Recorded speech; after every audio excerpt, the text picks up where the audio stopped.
Hello, today I'll show you all the steps involved in preparing a ceramic sculpture for firing in a kiln, including what materials you'll need and some key things to keep in mind. These are the materials you need. A ceramic toolkit, which at minimum includes a loop tool, a wire cutter, and a scraper, and some sort of scoring tool. If you don't know where to get these tools, I have provided links to some alternatives that I think are good. These links do go to my Amazon affiliate store, which means I earn a small commission if you purchase any of them through these links. First, start by deciding where you will need to create hollow spaces and where the walls of the ceramic will be.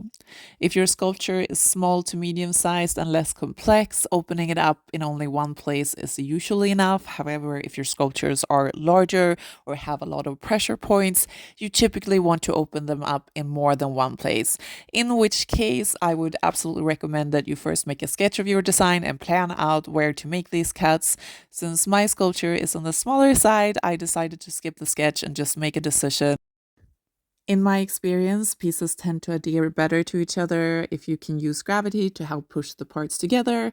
For that reason, I decided to open my sculpture up with a diagonal cut along its back. Before you open your sculpture up, you should also determine whether you need to give your sculpture some extra support.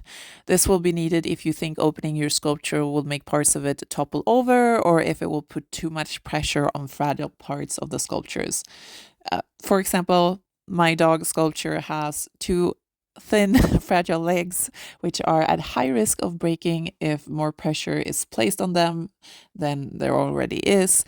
For that reason, I built several clay bridges that would help support the sculpture while I hollowed it out. Keep in mind that adding the support is not always necessary. For example, a sculpture of a human head don't have the same fragile pressure points and won't likely need this extra support. In other words, it's up to you to decide what your design needs, and it takes a little bit of thinking, and it's not kind of a one mold fits all. You're now ready to open your sculpture with a wire cutter. Be as gentle as you can and avoid pressure that will morph the shape of your sculpture if you can. And take out your loop tool and use it to carve out the insides of the piece. I like to start making a hole with a larger loop tool first, then switch to a smaller one as I get closer to the outer walls. Here, it is very important to not make the walls too thick or too thin, as both can cause cracking. I usually aim to make mine about an inch or maybe just a smudge thinner. If you have parts of the sculpture that is already thinner than an inch, I don't try to hollow them out. For that reason, I left the legs of my dogs as well as part of its face solid. When you're done hollowing out your sculpture, use a scraper and your hands smooth out the interior of the piece. This will give it more stability as you press out some of the air inside there. Before you put the sculpture back together, make sure to slip and score both sides. Scoring is when you take some sort of tool. I'm using a scoring tool here, but you can use a needle or even a toothbrush, and you scratch the surfaces. And slip is a mixture of water and clay that functions kind of like a glue to make the sides adhere to each other.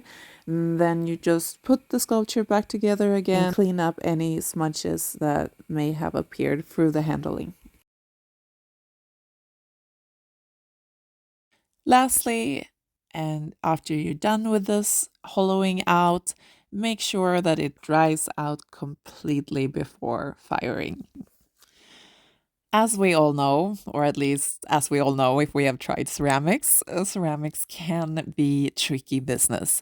This guide was meant to help you avoid some pitfalls and hopefully ensure that your ceramics sculptures come out beautiful and crack free.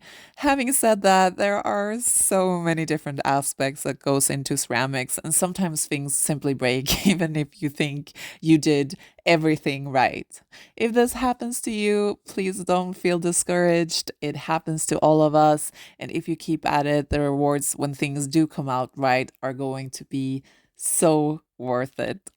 I hope you found this tutorial useful. And if you did, please consider giving a thumbs up and leave a comment. It really helps our channel out a lot. Thank you. If you think this video was rad, please don't forget to like and comment and subscribe. Thank you.